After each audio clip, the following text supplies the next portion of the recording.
একজন প্রাপ্তবয়স্ক মানুষের 5 থেকে 6 লিটার রক্ত থাকে।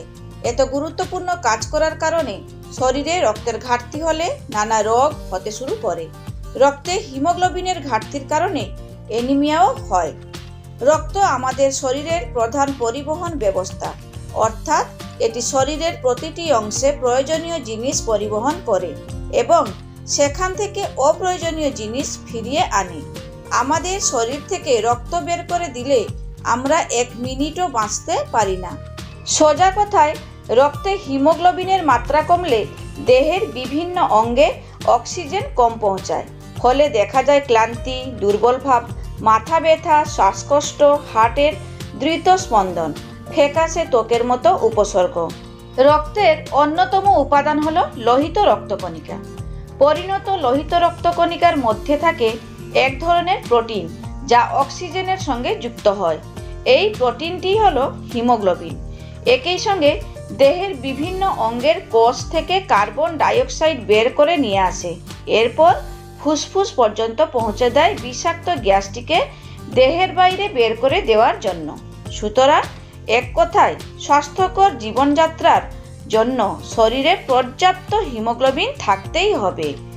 হিমোগ্লোবিনের আবার 2টি অংশ রয়েছে, হিম এবং গ্লোবিন। হিম অংশে উপস্থিত থাকে আয়রন, তাই হিমোগ্লোবিনের গঠনে আয়রনের ভূমিকা অপরিহার্য।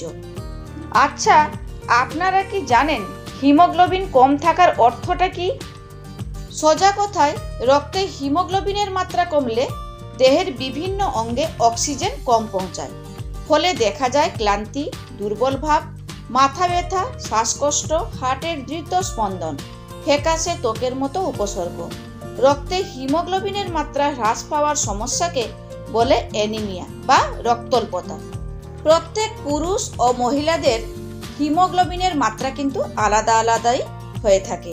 যেমন পুরুষদের ধরুন, একজন প্রাপ্তবয়স্ক পুরুষের প্রতি ডেসিলিটার রক্তে হিমোগ্লোবিনের স্বাভাবিক মাত্রা 14 থেকে 18 গ্রাম, আর মহিলাদের ক্ষেত্রে একজন প্রাপ্তবয়স্ক মহিলার প্রতি ডেসিলিটার রক্তে হিমোগ্লোবিনের স্বাভাবিক মাত্রা হলো 12 থেকে 16 গ্রাম। রক্তে এই মাত্রার থেকে হিমোগ্লোবিন কম থাকার অর্থ হলো আপনি রক্ত অল্পতায় ভুগছেন। জানলে অবাক হবেন, খাদ্যাভ্যাসে সামান্য কিছু পরিবর্তন করেই রক্তে হিমোগ্লোবিনের মাত্রা বাড়ানো যায়। প্রশ্ন হলো, কিভাবে আমরা রক্তে হিমোগ্লোবিনের মাত্রা বাড়াবো? তো প্রথমত, বিটরুট। প্রাকৃতিকভাবেই বিটরুটে প্রচুর পরিমাণে লোহা রয়েছে। এছাড়া আছে ম্যাগনেসিয়াম, তামা, phosphorus, vitamin B1, B2, B6, B12 এবং ভিটামিন সি। এই ধরনের সবজি পূর্ণ রয়েছে খনিজ সম্পদ ও ভিটামিন দ্বারা। ফলে নিয়মিত সবজিগুলি খেলে রক্তে হিমোগ্লোবিনের মাত্রা বৃদ্ধি পায়। একই সঙ্গে রক্তে লোহিত রক্তকণিকার সংখ্যাতেও উল্লেখযোগ্য পরিবর্তন হয়। আপনারা সজিনা পাতা খেতে পারেন। সজিনা পাতায় আছে জিঙ্ক, লোহা, তামা, ম্যাগনেসিয়ামের মতো খনিজ সহ ভিটামিন A, B, C দ্বারা পূর্ণ সজিনা পাতা। সজিনা শাক প্রতিদিন ভাতের সঙ্গে খাওয়া যায়। সেক্ষেত্রে রক্তে হিমোগ্লোবিনের মাত্রা বাড়ার সম্ভাবনা যথেষ্ট বেশি থাকে। আপনারা বেশি করে সবুজ শাকসবজি খেতে পারেন। যেমন ধরুন, পালং, সর্ষে, ব্রকলির মতো শাকসবজিও আয়রনে পূর্ণ। এছাড়া ভিটামিন B12, ফলিক অ্যাসিডও রয়েছে পর্যাপ্ত মাত্রায়। রক্তে হিমোগ্লোবিনের মাত্রা বাড়াতে চাইলে শাকসবজিগুলি পাতে রাখা যায়। ব্রকলির কথা একটু আলাদা করে বলতে হয়, কারণ এই সবজিতে রয়েছে আয়রন এবং B complex vitamin, vitamin A, vitamin C, folic acid, magnesium. এক কথায় মনে রাখতে হবে, সবুজ শাকসবজিতে প্রচুর পরিমাণে ফাইবার থাকে, যা হজমে সাহায্য করে। ক্যালোরি কম থাকার বেশি মাত্রায় খেলেও ওজন বাড়ে না। সবচাইতে বড় কথা, ডায়াবেটিকরা নিশ্চিন্তে শাকসবজি খেতে পারেন।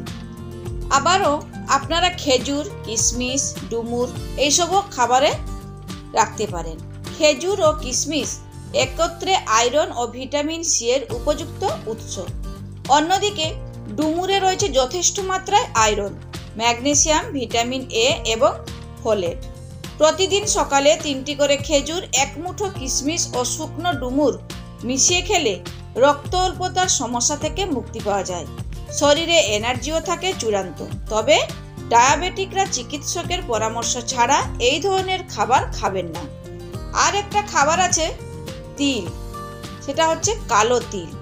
কালো তিলে রয়েছে iron, calcium, magnesium, copper, zinc, selenium এবং ভিটামিন B6, E এবং ফোলেট। একটা বাটিতে 1 টেবিল চামচ তিল নিয়ে সারা রাত জলে ভিজিয়ে পরদিন সকালে খালি পেটে খেয়ে নিলে রক্ত অল্পতার সমস্যা মেটে। এমনকি মধু দিয়ে তিলের নাড়ু করে খেলেও উপকার পাওয়া যায়। এখন কিছু টিপস আপনাদের জন্য। এই টিপসগুলো আপনারা মেনে চললে কখনোই আপনাদের রক্তে হিমোগ্লোবিনের মাত্রা কম থাকবে না। প্রতিদিন আপনারা একটা করে ফল খান, যেমন ধরুন আপেল, আঙ্গুর, কলা, বেদানা, তরমুজ খেলে রক্ত হিমোগ্লোবিনের মাত্রা বাড়ে। লোহার বাসন, লোহার তৈরি পাত্রে রান্না করুন ও খাবার খান। বাসন কোসনের মাধ্যমেও শরীরে অনেকখানি লোহা ঢোকে। ভিটামিন C ডায়েটে রাখুন কমলা লেবু, পাতিলেবু, স্ট্রবেরি, বেল পেপার, টমেটো, আঙ্গুরের মতো ভিটামিন C পূর্ণ খাদ্য। শুধু আয়রন সমৃদ্ধ খাদ্য খেলেই হবে না, তার সঙ্গে এমন কিছু খাদ্য গ্রহণ থেকে বিরত থাকতে হবে যেগুলি শরীরে আয়রন প্রবেশকে আটকায়।